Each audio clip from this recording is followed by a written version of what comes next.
بسم اللہ الرحمن الرحیم۔ شرح میں توامل کتاب کے نئے سبق کے ساتھ حاضر ہوں۔ آج کی عبارت ہے وقت تکون للتعلیل نحو قولی تعالی انکم ظلمتم انفسکم باتخاذکم العجل وللمصاحبۃ نحو اشتریت الفرس بسبتہ وللتعدیۃ نحو قولی تعالی ذهب اللہ بنورہم ونحو ذهبت بزید ای اذهبتہ۔ اب اس کے ترکیبی قواعد پڑھتے ہیں تو پہلا قاعدہ ہے کہ حرف قد مضارع پر 3 معنی کے لیے آتا ہے، یعنی حرف قد جب بھی مضارع پر داخل ہوگا تو اس کے 3 معنی ہیں، تو وہاں پر کوئی ایک معنی مراد ہوگا۔ تو 3 معنی کون کون سے؟ اب صرف تحقیق، تحقیق مع التقلیل اور تحقیق مع التکسیر، یہ 3 معنی ہیں جن کے لیے مضارع پر قد آتا ہے۔ تو یعنی کہ تحقیق والا معنی اس میں ہر صورت میں ہوگا، تحقیق کے ساتھ ساتھ پھر اور بھی ہیں کہ ایک صورت میں تو صرف تحقیق ہے، ایک میں تحقیق کے ساتھ ساتھ تقلیل بھی ہے، اور ایک میں تحقیق کے ساتھ ساتھ تکسیر کا معنی بھی ہے۔ اسی طرح ماضی پر داخل ہو کر بھی وہ 3 ہی معنی دیتا ہے، تو اس کے لیے میں نے الگ سے ایک ویڈیو میں وضاحت کر دی ہے، تو وہاں سے دیکھا جا سکتا ہے۔ اس کے بعد اگلا قاعدہ ہے کہ افعال ناقصہ جیسے کانا، سارا، ذلہ، باتا، یہ وغیرہ کافی افعال ناقصہ ہیں۔ تو افعال ناقصہ اپنے اسم کو خبر، یعنی یہ اسم اور خبر چاہتے ہیں۔ پہلی بات تو یہ کہ افعال ناقصہ اسم اور خبر چاہتے ہیں، تو پھر یہ اپنے اسم کو رفع دیتے ہیں اور خبر کو نصب دیتے ہیں، اور خبر کے اندر پھر جو ضمیر ہوگی وہ کانا کے جو اسم ہوگا، یعنی افعال ناقصہ کا جو اسم ہوگا اس کی طرف لوٹے گی۔ جس طرح خبر کے اندر ضمیر مبتدا کی طرف لوٹتی ہے، اسی طرح یہاں پر جو کانا کی خبر ہوگی اس کی ضمیر کانا کے اسم کی طرف لوٹے گی، یا کوئی بھی اور بھی افعال ناقصہ میں سے کوئی اور آ جائے تو اس کا بھی یہی معاملہ ہوگا۔ اس کے بعد اگلا قاعدہ ہے کہ تعالی فعل، تعالی فعل سے پہلے اس میں جلالت آئے یا اس کی طرف لوٹنے والی ضمیر آ جائے، یعنی اس میں جلالت کی طرف لوٹنے والی کوئی ضمیر آ جائے، جیسے قول ہی تعالی، یہاں پر ہا ضمیر جو ہے اس میں جلالت کی طرف لوٹ رہی ہے، تو اس صورت میں ترکیب یہ ہوگی کہ تعالی فعل جو ہے یہ جملہ بن کر حال بنے گا، اور اس میں جلالت شریف یا اس کی طرف لوٹنے والی جو ضمیر پیچھے ہے وہ ذوالحال بنے گی۔ اس کے بعد اگلا قاعدہ ہے کہ جہاں بھی عبارت آئے قول ہی تعالی، مجرور اس لیے پڑھ رہا ہوں کیونکہ اکثر نہ وہ پیچھے آتا ہے، نہ وہ قول ہی تعالی، تو اس وقت اس کی ترکیب اس طرح ہوگی کہ قول ہی تعالی یہ سارا مل ملا کر یہ بنے گا مبدل منہ، اور اس کے بعد جو آگے فرمان آ رہا ہے، جو آیت مبارکہ آگے آ رہی ہے، وہ مبدل منہ کا بدل بن جائے گی، اور وہ مراد اللفظ ہو کر بدل بنے گی۔ تو پھر آیت کی ترکیب الگ سے ہوگی، پیچھے والی ترکیب کے ساتھ اس کا یعنی کہ تعلق صرف اتنا ہی ہوگا کہ اس کو مراد اللفظ کہہ کر بدل بنا دیں گے، اور پھر مبدل منہ بدل مل کر باقی پیچھے ترکیب ہو جائے گی۔ تو یہ ترکیبی قاعدے ہم نے پڑھ لیے۔ اب اس کے بعد ترکیب شروع کرتے ہیں۔ تو سب سے پہلے جو عبارت ہے وہ ہے وقد تکون للتعلیل، تو نئے جملہ کے شروع میں واو جو آتی ہے وہ واو استئنافیہ ہوتی ہے، تو یہ واو استئنافیہ ہو گئی۔ اس کے بعد ہے قد تکون، قد مضارع پر آیا، یہاں پر یہ تحقیق مع التقلیل کا معنی میں آیا، تو تکون فعل مضارع ہے، صیغہ ہے واحد مؤنث غائب کا، مضارع کا صیغہ افعال ناقصہ میں سے ہے، تو یہ جو صیغہ ہے اس کا فاعل اندر بھی ہو سکتا ہے، باہر بھی ہو سکتا ہے۔ تو یہ افعال ناقصہ ہیں۔ افعال ناقصہ اسم اور خبر کو چاہتے ہیں، اسم کو رفع دیتے ہیں، خبر کو نصب دیتے ہیں، تو اب یہاں پر ہم نے اس کا اسم تلاش کرنا ہے اور اس کی خبر تلاش کرنی ہے۔ تو اس کا اسم، اس کے اندر ضمیر ہے، ضمیر مرفوع متصل، وہ اس کے اندر جو ضمیر مرفوع متصل مستتر ضمیر ہے وہ ہے۔ اور فعل ناقص، فعل مضارع کی یہ جو 2 صیغے ہیں، صیغہ واحد مذکر کا اور واحد مؤنث کا، ان کا فاعل اندر بھی ہو سکتا ہے باہر بھی ہو سکتا ہے۔ تو یہاں پر ہے تو فاعل، لیکن فاعل ناقصہ میں پھر اس کو نام دیتے ہیں اسم، تو یہاں پر ہی ضمیر جو اس کا فاعل ہے، جو اس کے اندر ضمیر ہے، وہ اس کا اسم ہو جائے گا۔ تو اسم ہم تلاش کر لیا، اب اس کے بعد ہم نے اس کی خبر دیکھنی ہے۔ تو آگے للتعلیل جو جار مجرور ہیں یہ اس کی خبر ہیں۔ جار مجرور خود کچھ نہیں بنتے، یہ ہمیشہ کسی کے متعلق ہوتے ہیں، اگر ان کا متعلق لفظ میں موجود ہو تو پھر ظرف لغو کہتے ہیں، لفظ میں موجود نہ ہو تو پھر ظرف مستقر کہتے ہیں۔ تو یہاں پر کیونکہ ظرف اس کا جو متعلق ہے وہ لفظ میں موجود نہیں ہے، تو اس لیے ہم کہیں گے ظرف مستقر۔ تو للتعلیل جار جو ظرف مستقر ہوئے متعلق ہوں گے اب ثابتۃ کے۔ ثابتۃ ہم نے اس کو منصوب اس لیے پڑھا کیونکہ ہم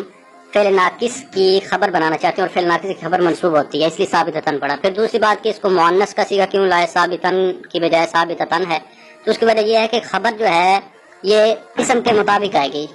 یعنی فعل ناقص کی خبر اس کے اسم کے مطابق آئے گی تذکیر و تانیث میں، تو اس کا جو اسم ہے وہ مؤنث ہے، تو اس لیے اب اس کی جو خبر ہے وہ بھی مؤنث کا صیغہ آئی ثابتتن۔ تو ثابتتن صیغہ صفت ہے، اس میں یہ ضمیر فاعل راجع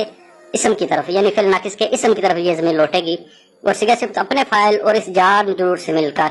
شبہ جملہ اسمی ہو کر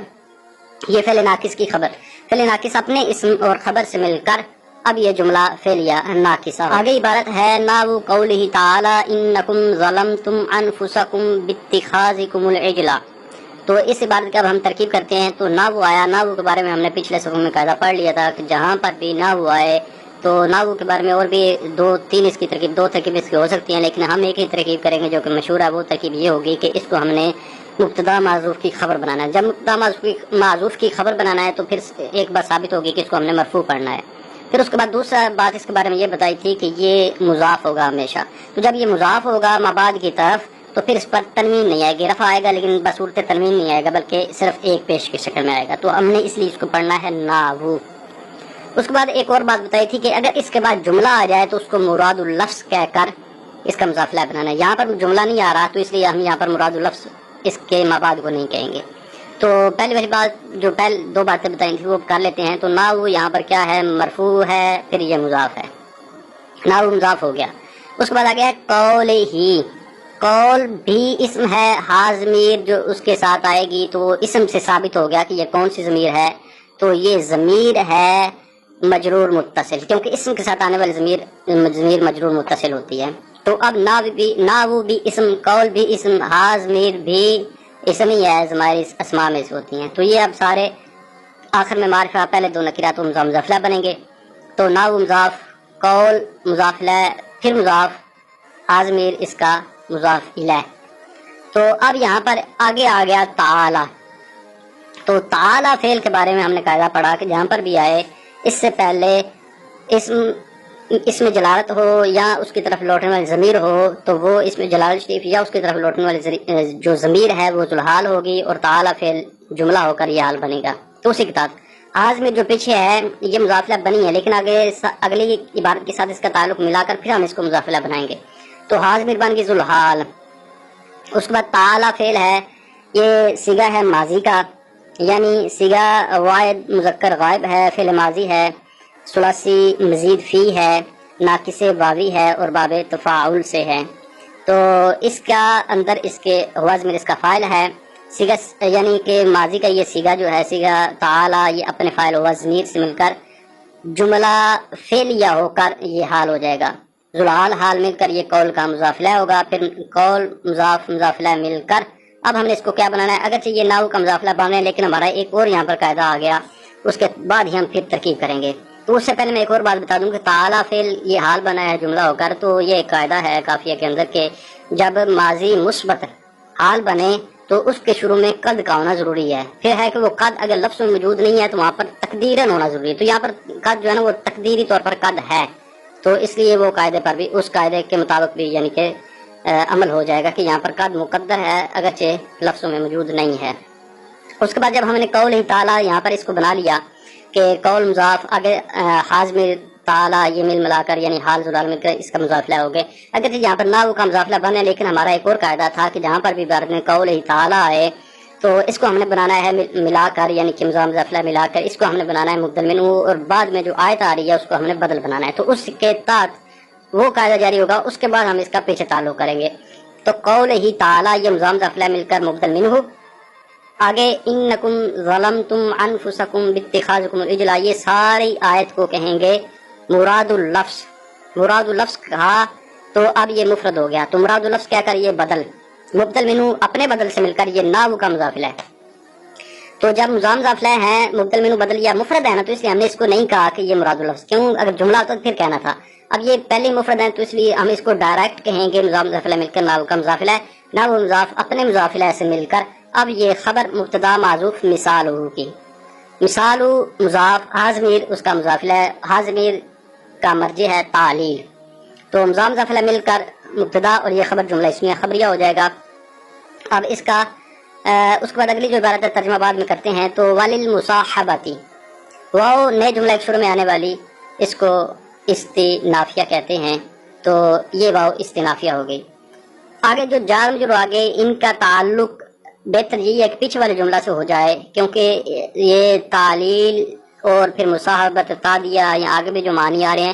ان سب کا تعلق ہے قد تکونو کے ساتھ، کہ یہ کبھی کبھی آتے ہیں، تقلیل ہے ان میں، تکثیر نہیں ہے۔ تو یہاں پر ایک اور ترکیب تو ہو سکتی ہے کہ ہم للمصاحبت کو جار مجرور یعنی شبہ جملہ بنا کر اس کو ہم بنا لیں خبر اور مبتدا معذوف ہیا نکال لیں کہ واہیا للمصاحبتی، کہ وہ یعنی کہ ہیا ضمیر کا مرجع با ہوگا کہ با مصاحبت کے لیے، پھر بھی ترکیب درست ہو جائے گی۔ لیکن بہتر یہی ہے کہ للمصاحبت کا عطف کر دیں ہم تعلیل پر، اس طرح للتادیہ کا بھی پیچھے عطف کرتے جائیں، تو آگے باقی جتنے بھی معنی آ رہے ہیں تعلیل کے بعد تعلیل کے بعد آگے باقی 7 معنی آگے آ رہے ہیں، تو ان سب کا عطف پیچھے کریں، تو جب پیچھے کریں گے تو پھر یہ سارے معطوف معطوف مل کر پھر یہ اکٹھے ظرف مستقر ہوں گے، جو پیچھے ہم نے ترکیب کی تھی ثابت تن کے، تو پھر یہ ہو کر پیچھے کانا کی خبر ہو جائیں گے، پہلے ناقص کی خبر ہو جائیں گے، باقی پھر جس طرح پیچھے ترکیب ہوئی۔ تو بہتر ترکیب وہ ہے اگر الگ الگ کرنی ہو تو وہ پھر ہیا ضمیر مبتدا نکالی جا سکتی ہے، تو اس کا تعلق پھر پیچھے ہو جائے یا الگ کر لیں ہوگی ترکیب۔ اس کے بعد آگے ہے ناو اشتریت الفارس بسرجہ، ناو کے بارے میں وہی قاعدہ کہ یہ مضاف ہوگا پھر یہ مرفوع ہوگا، کیونکہ اس کو ہم نے خبر بنانا ہے، ناو مضاف اشتریت الفارس بسرجہ۔ اب اس کے بعد جملہ آ گیا تو اب ہم نے اس کو کہنا مراد اللفظ، ناو مضاف اشتریت الفارس بسرجہ، مراد اللفظ مضاف ہے، مضاف مضاف میل کر یہ خبر ہوگی مبتدا معذوف مثالہ کی، مثال مضاف حاض میں مضاف راجع بس ہوئے مصابت، مضاف مضاف مل کر مبتدا اور یہ خبر جملہ اسمی خبریہ ہو گیا۔ اس کے بعد آگے ہے وللتعدیتی، واو نئے جملہ شروع میں آئی استنافیہ، للتعدیت اس کا پیچھے عطف کر لیں یا نئی ترکیب کرنی ہو تو پھر اس کو ظرف مسکر کر کے خبر بنائے اور ہیا ضمیر مبتدا نکال لیں، دا خبر جملہ اسمی خبریہ۔ اس کے بعد آگے جو عبارت ہے نا وہ قولہ تعالی ذهب اللہ بنورہم، یہ دوبارہ عبارت آئی، قاعدہ ہم نے پہلے اس کا پڑھ لیا اور ایک ہم نے اس کی مثال بھی کر لی۔ اب نئی دوبارہ عبارت آ گئی قولہ تعالی، ناو مضاف، قول مضاف الیہ، پھر مضاف ضمیر مضاف الیہ ہوگا لیکن اس کا آگے تعلق بن رہا ہے، ضمیر ذوالحال تعالی جملہ ہو کر حال ذوالحال حال مل کر قول کا مضاف الیہ، مضاف مضاف الیہ مل کر اب ہم نے اس کا آگے تعلق کرنے کے بعد اس کو ناو کے ساتھ ملانا ہے، تو قولہ تعالی یہ مضاف مضاف الیہ مل کر اب مبدل منہ ذهب اللہ بنورہم، مراد اللفظ بدل، مبدل منہ اپنے بدل سے مل کر ناو مضاف کا مضاف الیہ مل کر اب یہ خبر ہو جائے گی مبتدا معذوف مثالوں کی، مثال مضاف ضمیر مضاف الیہ راجع بس ہوئے تادیہ، مضاف الیہ مل کر خبر وہ مبتدا اور یہ خبر جملہ اس میں خبریہ۔ آگے عبارت ہے وناو ذهبت بزید ای اذهبته، تو یہاں پر یہ 2 مثالیں دی گئی ہیں، دونوں کی دوسری کی اب ترکیب کرتے ہیں۔ تو ناو یہ اس کے بارے میں قاعدہ وہی کہ یہ جہاں بھی آئے گا اس کو مرفوع پڑھنا ہے اور اس کو ہم نے کیونکہ مبتدا معذوف کی خبر بنانا ہے، اور دوسرا یہ مضاف ہوگا تو اس پر تنوین نہیں آئے گی، دوسرا یعنی ایک سنگل پیش اس پر پڑھیں گے۔ تو ناو ہم نے پڑھا، ناو مضاف ہو گیا، ناو کے بعد اگر جملہ ہے تو وہاں پر ہم نے کہا تھا کہ ناو ان اسماء میں سے ہے جو جملے کی طرح مضاف نہیں ہوتے، تو اس وجہ سے جہاں بھی اس کے بعد جملہ آئے گا تو اس کو مراد اللفظ کہنا ہے، تو جب مراد اللفظ کہہ دیا تو وہ مفرد ہو گیا، ایک قاعدہ۔ پھر اس کے بعد ای حرف تفسیر کے بارے میں ایک اور قاعدہ پڑھا پچھلے سبق کے اندر کہ جہاں بھی ای حرف تفسیر آئے اور اس سے پہلے بھی مفرد ہو اس کے بعد بھی مفرد ہو تو وہاں پر اس سے پہلے والے کو مبدل منہ بنائیں گے، اس کے بعد والے کو بدل بنائیں گے۔ تو یہاں پر جب ہم نے ناو کا بعد جو جملہ ہے اس کو مراد اللفظ کہا تو یہ مفرد ہو گیا، یہ ہماری کہنا مجبوری ہے کیونکہ ناو جملے کی طرف مضاف نہیں ہوتا۔ تو جب ہم نے ناو کو مضاف کہا اس کے بعد ذهبت بزید کو مراد اللفظ اس کا مضاف الیہ بنایا، تو ذهبت بزید کو جب ہم نے مراد اللفظ کہا تو یہ مفرد ہو گیا، تو اب ای اس کے بعد آیا تو ای سے پہلے مفرد ہمیں مل گیا، اب ای کے بعد جو جملہ ہے اس کو بھی اب ہم اگر مراد اللفظ کہہ لیں تو وہ بھی مفرد ہو جائے گا، تو ہمارا جو دوسرا قاعدہ ہے وہ بھی جاری ہو جائے گا۔ تو اس طرح ترکیب کرتے ہیں، ناو مضاف ذهبت بزید مراد اللفظ یہ مبدل منہ، ای حرف تفسیر اذهبته مراد اللفظ بدل، مبدل منہ اپنے بدل سے مل کر ناو کا مضاف الیہ، ناو مضاف اپنے مضاف الیہ سے مل کر اب یہ ہو جائے گا مبتدا معذوف مثال ہو کی خبر، مبتدا مثال ہو مضاف ضمیر اس کا مضاف الیہ راجع بس ہوئے تادیہ، مضاف مضاف الیہ مل کر مبتدا اور یہ خبر جملہ اسمی خبریہ۔ اب یہ جو درمیان میں 2 آیا مبارکہ اور ایک مثال کی ترکیب رہ گئی ہے وہ ترکیب کرتے ہیں۔ تو پہلی جو چیز کی ترکیب کرتے ہیں تو ان حرف ظروف مشبہ بالفعل ہے، تو جب حرف مشبہ بالفعل ہے تو یہ بھی اسم اور خبر کو چاہتا ہے، اپنے اسم کو یہ نصب دیتا ہے اور خبر کو یہ رفع دیتا ہے۔ تو اسم کے ساتھ اس کا یعنی کہ حرف مشبہ بالفعل کے ساتھ جو ضمیر آتی ہے وہ ہم نے پہلے ضمائر کی پہچان میں پڑھ رکھا ہے کہ وہ ضمیر منصوب متصل ہوتی ہے۔ تو انکم، کم ضمیر کیا ہوا؟ یہ ضمیر منصوب متصل اس کا اسم ہو گیا۔ تو اسم اس کو مل گیا، ما بعد جو ہوگا اس کی خبر ہوگا، تو وہ آگے جملہ آ رہا ہے تو جملہ وہ اس کی خبر ہو جائے گا۔ تو جملہ ہے ظلمتم، پہلا فعل آیا ظلمتم، تو یہ صیغہ کون سا ہے؟ صیغہ جمع مذکر حاضر کا ہے، ماضی کا صیغہ ہے، صحیح ہے، ثلاثی مجرد صحیح، اسباب ضرب یضرب۔ تو ظلمتم فعل، اس میں تم ضمیر اسم مرفوع متصل اس کا فاعل، کیونکہ ماضی کے جو 12 صیغے ہیں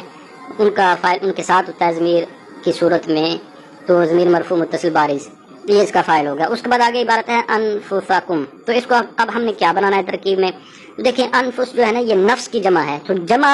یہ اسم کی ہی آتی ہے، فعل اور حرف کی جمع نہیں آتی، تو گویا کہ اس بات پر یہ دلالت کر رہی ہے، جمع ہونا یہ اس بات پر دال ہے کہ یہ اسم ہے۔ تو جب یہ اسم ہے تو اسم کے ساتھ جو ضمیر آتی ہے وہ ضمیر مجرور متصل ہوتی ہے، وہ مضاف الیہ بنتی ہے، تو جب وہ مضاف الیہ ہے تو پھر یہ خود کیا ہے؟ یہ مضاف ہے۔ تو ترکیب میں ہماری حل ہو گئی، انفسکم مضاف الیہ مل کر اب فعل فاعل تو ہو چکا، بعد جو آئے گا وہ مفعول ہی ہوگا، تو یہ اس کا مفعول ہو گیا، مفعول بہ ہو گیا، انفسکم مفعول بہ ہوگا۔ اس کے بعد آ گیا با، حرف جار آ گیا، تو اس کے بعد جو ہوگا وہ اسم ہوگا، پھر وہ مجرور ہوگا، با نے بتایا یہ ہمیں۔ تو اس کے بعد اتخاذ، یہ اصل میں تو اتخاذ تھا نا، وہ حمزہ وصلی تھا وہ گر گیا تو درمیان کلام میں آنے کی وجہ سے، تو اتخاذکم، اتخاذ یہ مصدر ہے، اتخذ یتخذ اتخاذ، باب افتعال کا یہ مصدر ہے، تو مصدر اسم ہوتا ہے، مصدر ہو گیا با حرف جار کے بعد، تو اسم ہے۔ اس کے بعد جو ضمیر آگے آ رہی تو یہ کیا ہے؟ اسم کے ساتھ ضمیر مجرور متصل مضاف الیہ بنتی ہے، تو یہ مضاف الیہ ہو گئے، مصدر مضاف، کم ضمیر اس کا مضاف الیہ، الاجلا، اب اتخاذ مصدر کا آگے مفعول بہ آ گیا، تو یہاں پر اجلا اس کا مفعول بہ اول ہے، ایک اس کا مفعول بہ ثانی وہ معذوف ہے، وہ تھا الہن، تو وہ معذوف ہے یعنی کہ وہ بہت ہی ظاہر تھا، تو اس وجہ سے اس کو حذف کر دیا گیا، تو الاجلا کے بعد آگے اس کا مفعول بہ ثانی معذوف ہے الہن، تو یہ پھر کیا بنے گا؟ اتخاذ مصدر مضاف اپنے مضاف الیہ اور دونوں مفعولوں سے مل کر اب یہ با جار کا مجرور، پھر جار مجرور مل کر اب اس کا کیونکہ متعلق پیچھے موجود ہے لفظوں میں تو اس لیے اس کو کہیں گے ظرف لغو، تو یہ ظلمتم فعل کے متعلق ہو گیا، فعل اپنے فاعل مفعول بہ اور جار مجرور یعنی ظرف لغو سے مل کر جملہ فعلیہ خبریہ ہو کر یہ ہو جائے گی خبر انا کی، انا اپنے اسم اور خبر سے مل کر جملہ اسمیہ خبریہ ہو جائے گا۔ اب اس کے بعد اگلی جو عبارت تھی مثال آئی درمیان میں، اشتریت الفرس بساجی، اس کی ترکیب ابھی رہتی ہے ہماری تو وہ کرتے ہیں، آسان سی ترکیب ہے اس کی، اشتریت، تو یہ صیغہ ہے ماضی کا، اشترا یشتری اشتران سے، تو ماضی کا صیغہ بعد متکلم کا ہے، تو ماضی کا جو یہ صیغہ ہے یعنی 12 میں سے ہے تو اس کا فاعل اس کے ساتھ ہی ہوگا، تاز میں بارز کا فاعل ہے، تو فعل فاعل ہوگا، اس کے بعد آگے مفعول آئے گا، الفارسا اس کا مفعول بہ ہے، بار فجار ہے، سرجہی یہ اسم ہے، ساتھ ضمیر مجرور متصل مضاف الیہ، مضاف الیہ مل کر یہ مجرور، جار مجرور مل کر ظرف لغو، فعل اپنے فاعل مفعول بہ اور ظرف لغو سے مل کر جملہ فعلیہ خبریہ ہو جائے گا۔ اس کے بعد اگلی جو آیہ مبارکہ ہے اس کا رہتی ہے ابھی ترکیب تو وہ کر لیتے ہیں، وہ ہے ذہب اللہ بنورہم، تو ذہب فعل ہے، ماضی کا صیغہ ہے، ذہب فعل صیغہ بعد مذکر غائب ہے، تو آگے اس کا فاعل اندر بھی ہو سکتا ہے باہر بھی ہو سکتا ہے، تو یہاں پر اس کا فاعل باہر ہے، اس میں جلال شریف، تو اس میں جلال شریف کیا ہوا؟ اس کا فاعل ہو گیا، بار فجار ہے، نورہم، نور اب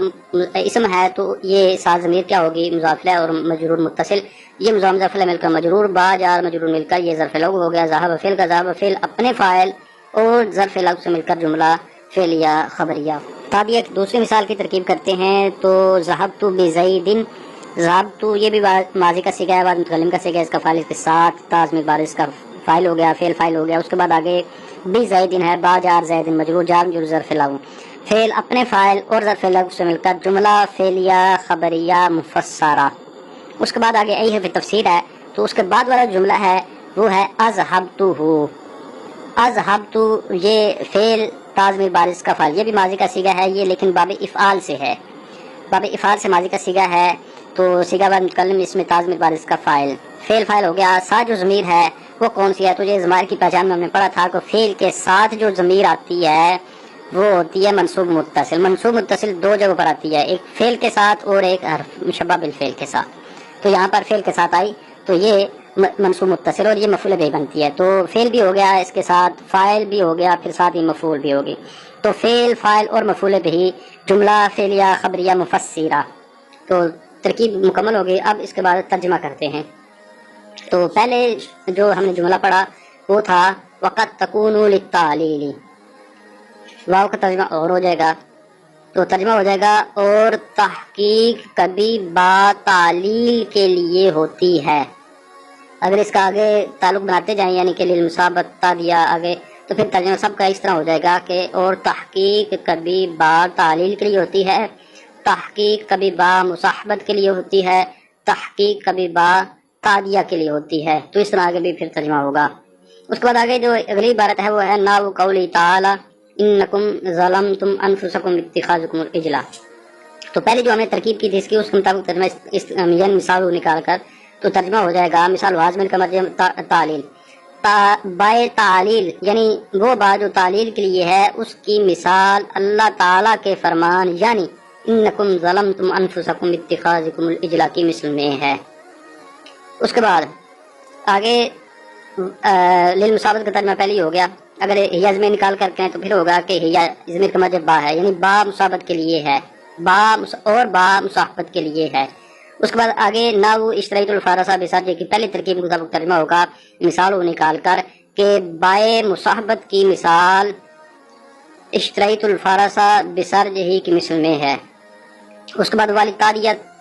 کا ایک ترجمہ تو ہم نکال لیا، دوسرا ترجمہ اگر ہیا ضمیر نکال کر کہیں تو وہ ہوگا کہ با تادیہ کے لیے ہے۔ اس کے بعد اگلی عبارت کا ترجمہ ہوگا مثال نکال کر کہ بائے تادیہ کی مثال اللہ تعالیٰ کے فرمان یعنی ذہب اللہ بنورہم کی مثل میں ہے، تو یہ بھی ترجمہ ہوگا۔ درمیان میں جو ترکیبیں الگ کی تھی ان کا ترجمہ پھر کرتے ہیں۔ تو پہلے جو ہے مبارکہ تھی اس کا ترجمہ ہو جائے گا بے شک تم نے ظلم کیا اپنی جانوں پر بوجہ بچھڑے کو معبود بنانے کے، یا با یہ تعلیل کیا اس با کو سببیہ کی کہتے ہیں، سببیہ بھی کہتے ہیں، تو ترجمہ میں لگانے کے بس بب بچھڑے کو معبود بنانے کے۔ اس کے بعد اگلی جو مثال تھی اس کا ترجمہ رہتا ہے اشتریت الفرس بسرج ہی، تو اس کا ترجمہ ہے میں نے گھوڑا خریدا اس کی زین سمیت۔ اس کے بعد اگلی جو اللہ تعالیٰ کا فرمان تھا ذہب اللہ بنورہم، تو اس کا ترجمہ ہے اللہ تعالیٰ لے گیا ان کے نور کو۔ پھر اگر باقی مسائل کو دیکھا جائے تو سب سے پہلے جو با کے معنی ہم نے کل پڑھے تھے وہ تھا با الصاق کے لیے اور با استعانت کے لیے، تو با کی یہ جو دو معنی الصاق اور استعانت یہ کثیر الاستعمال ہیں، اس لیے مصنف صاحب نے ان کو مقدم کیا، اور باقی کی یہ جو 8 معنی ہے جس میں تعلیل پہلا ہے پھر آگے باقی 7 معنی اور ہیں، تو یہ کم استعمال ہوتے ہیں، یہ قلیل الاستعمال ہیں، اس لیے ان کو مؤخر کیا۔ اور پھر اس پر دلیل کیا ہے کہ یہ قلیل الاستعمال کیسے ہیں، تو اس پر دلیل یہ ہے کہ اس کے شروع میں آیا قد تکون، اور ہم نے قد کے بارے میں پڑھ لیا کہ یہ جب مضارع پر آئے تو اس کا جو اکثر طور پر زیادہ استعمال ہونے والا معنی ہے وہ یہی ہوتا ہے تحقیق مع تقلیل، تو یہاں پر بھی قد جو ہے نا وہ تحقیق مع تقلیل کے معنی میں ہے، تو یہ اس بات پر دلالت کر رہا ہے کہ یہ باقی جو 8 معنی ہیں یہ کم استعمال ہیں۔ تو ان میں جو پہلا جو معنی تھا وہ ہے تعلیل۔ تعلیل کا لغوی معنی کیا ہوتا ہے؟ علت بیان کرنا، تو اصطلاحی اس کا معنی یہ ہوتا ہے کہ یہ جو با تعلیل ہوتی ہے یہ با اس بات پر دلالت کرتی ہے کہ میرا مابعد میرے متعلق کی علت ہے، یعنی اس کا جو با کا مابعد ہوتا ہے جس پر یہ داخل ہوتی ہے وہ اس کے متعلق کی علت ہوتا ہے۔ جیسے آج ہم نے جو مثال پڑھی تو اس میں یہی تھا کہ انہوں نے اپنے جانوں پر ظلم کیا، کیسے ظلم کیا؟ بس بب بچے کو معبود بنانے کے، تو وہاں پر با کا جو مابعد تھا وہ سبب بنا ان کا ظلم کرنے کا، تو یہ ہماری تعریف کے مطابق مثال بالکل درست ہوگی۔ اس کے بعد اگلی جو دوسری ہم نے آج کی قسم پڑھی، ویسے یہ چوتھی بنتی ہے با کی، وہ تھا مصاحبت۔ با مصاحبت کے لیے آتی ہے، تو اس کا لغوی معنی کیا ہوتا ہے؟ تو با مصاحبت کا لغوی معنی ہے ساتھ ہونا، اور اس کا اصطلاحی معنی یہ ہوتا ہے کہ یہ با اس بات پر دلالت کرتی ہے کہ میرا مابعد میرے متعلق کے معمول کا نسبت میں شریک ہے،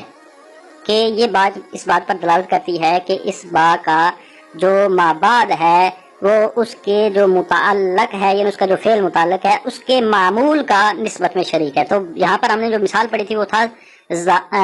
اشتریت الفارسہ بسرجہ، تو با کا مابعد کیا ہے؟ بسرجہ، اس کا متعلق کیا ہے؟ فعل ہے پیچھے اشتریت، اور اس کے 2 معمول ہے یہاں پر، ایک تازمیر فائل جو ہے وہ بھی اس کا معمول ہے اور فرس بھی اس کا معمول ہے. تو یہاں پر بات ہے اس کا جو معمول فرس ہے اس کی کہ وہ نسبت میں اس کا شریک ہے. کہ دیکھیں گھوڑا جب خریدا گیا تو با کا جو مباع تھا یہ بھی اس کے ساتھ ہی آیا, تو یہ آپس میں شریک ہوئے کہ وہ جو زین تھی وہ بھی اس کے ساتھ تھی.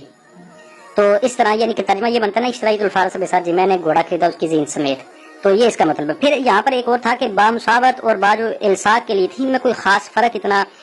یعنی کہ اگر موٹا موٹا دیکھا جائے تو کوئی نظر نہیں آتا فرق ان میں کیا ہے. تو اس کے فرق کے پھر طریقے علماء نے بیان کیے ہیں. تو اس کی جو عوامل پر ایک شرح ہے عربی کے اندر, مولوی محمد دین صاحب غالباً ان کا نام ہے, ان کی وہ شرح, انہوں نے اس کے کافی طریقے بیان کیے ہیں. تو یہاں پر میں وہ سارے نہیں بیان کروں گا کیونکہ مشکل ہو جائے گا, آسان انداز میں لے کر چل رہا ہوں. تو ایک طریقہ وہ میں تھوڑا سا بیان کرتا ہوں. اس کا ایک طریقہ اس میں فرق کا یہ ہے کہ جو با مصاحبت کی ہوتی ہے یعنی جو آج ہم نے پڑھی ہے, تو اس کا جو با مصاحبت کا جو مدخول ہوتا ہے یعنی جو اس کا مجرور ہوتا ہے ماقبل میں واقع ہونے والے فعل کے معمول کے وہ توابع میں سے ہوتا ہے. جس طرح یہاں پر ابھی ثابت کیا کہ وہ جو فرس تھا اس کے معمول کا جو آگے اس کے عامل کا جو معمول ہے فرس اس کا یعنی کہ یہ توابع میں سے ہے نا, کہ گھوڑا یعنی کہ اس کی زین کے ساتھ ہی خریدا گیا. تو یہ آپس میں ان کا تعلق ہے کہ اس کے یہ توابع میں سے ہے کہ اس کے تحت ہی یہ داخل ہے. لیکن جو با ہوتی ہے الساق کی اس میں یہ ایسا نہیں ہے کہ بائے الساق کا جو مدخول ہوتا ہے یعنی اس کا جو مجرور ہے وہ ماقبل میں واقع ہونے والے فعل کے معمول کے توابع میں سے نہیں ہوتا. جس طرح پیچھے ہم نے اس کی مثال پڑھی تھی مرارت بزیدن, تو یہاں پر ایسے نہیں ہے کہ با کا جو مدخول یعنی زید ہے یہ ایسا نہیں ہے کہ یہ جو پیچھے اس کا فعل ہے اس کا جو معمول ہے اس کے توابع میں سے ہے. اس کا متکلم ہے تو متکلم اور زید کا آپس میں ایسا کوئی تعلق نہیں ہے جیسا فرس اور اس کی زین کا تعلق تھا. تو یہ اس میں ایک فرق کا طریقہ ہے. اس کے علاوہ اور بھی طریقے ہیں. تو اس کے بعد اگلی جو تیسری آج ہم نے مثال پڑھی اور با کا یہ 5واں معنی بنتا ہے, آج کے سبق کا یہ تیسرا ہے, وہ ہے تادیہ, کہ با تادیہ کے لیے آتی ہے. تادیہ کا لغوی معنی ہوتا ہے متعدی بنانا. تو اس کا اصطلاحی معنی یہ ہے کہ وہ با جو فعل لازم کو متعدی بنائے یعنی جو فعل لازم کے آگے آئے اور فعل لازم کو متعدی بنائے اس کو با تادیہ کہتے ہیں. تو یہاں پر بھی دیکھیں کہ ذہابہ کا ویسے معنی تھا جانا, تو جب اس کے ساتھ با آئی کہ ترجمہ ہم نے اس کا کیا کیا ذہبت بزیدن,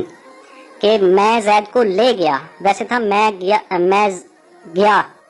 تو اس طرح تو ٹھیک بن نہیں رہا تھا. جب با آ گئی تو اس نے اس کا متعدی کر دیا ترجمہ, تو پھر جانا سے لے جانا ہو گیا. تو میں زید کو لے گیا, تو اس کی پھر آگے تفسیر ہوگی کہ اذهبت. تو با جو تادیہ کی ہوتی ہے یہ یعنی کہ اگر کسی فعل کو بائے تادیہ کے ساتھ متعدی کیا جائے یا اس کو